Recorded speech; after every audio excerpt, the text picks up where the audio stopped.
This is the Cholo News Report for Saturday 18 May 2019. Voters in Australia go to the polls to elect new members of the House of Representatives and half of the Senate. Scott Morrison and Bill Shorten have cast their votes along with millions of Australians across the country in a poll that is tipped to see Labor form the next federal government. Australian opposition leader Bill Shorten votes with his wife Chloe at Moonee Ponds West Primary School in Melbourne.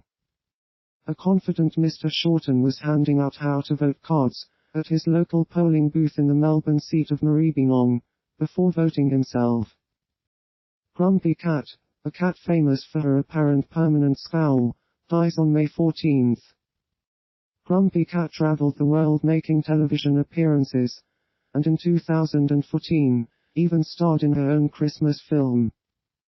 Grumpy's face has starred in thousands of memes, with many people choosing to share them again after hearing the news of her death. American actress Aubrey Plaza, who played the voice of the cat in the 2014 film, said her heart was broken. The United States lifts tariffs on steel and aluminum from Canada and Mexico.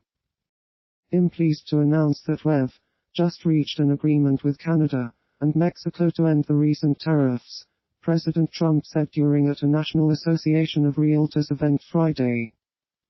The deal also calls on both countries to prevent the importation of aluminum and steel that is unfairly subsidized and are sold at dumped prices.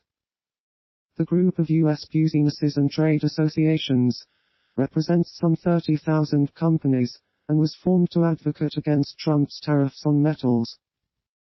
Taiwan's Legislative Yuan passes legislation legalizing same-sex marriage and limited joint custody rights, making Taiwan the first country in Asia to do so.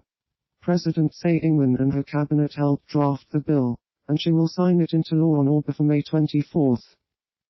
Australia passed laws allowing same-sex marriage in 2017, but such unions are not recognized by Hong Kong and neighboring China, which regards Taiwan as a wyward province to be returned to the fold by force, if necessary. In recent months, conservatives have mobilized to rid the law of any reference to marriage, instead putting forward rival bills that offered something closer to limited same-sex unions. Hundreds of gay rights supporters on Friday gathered despite heavy rain near the Parliament building in the capital, Taipei, as legislators were set to vote on a series of bills that could offer same-sex couples similar legal protections for marriage as heterosexuals.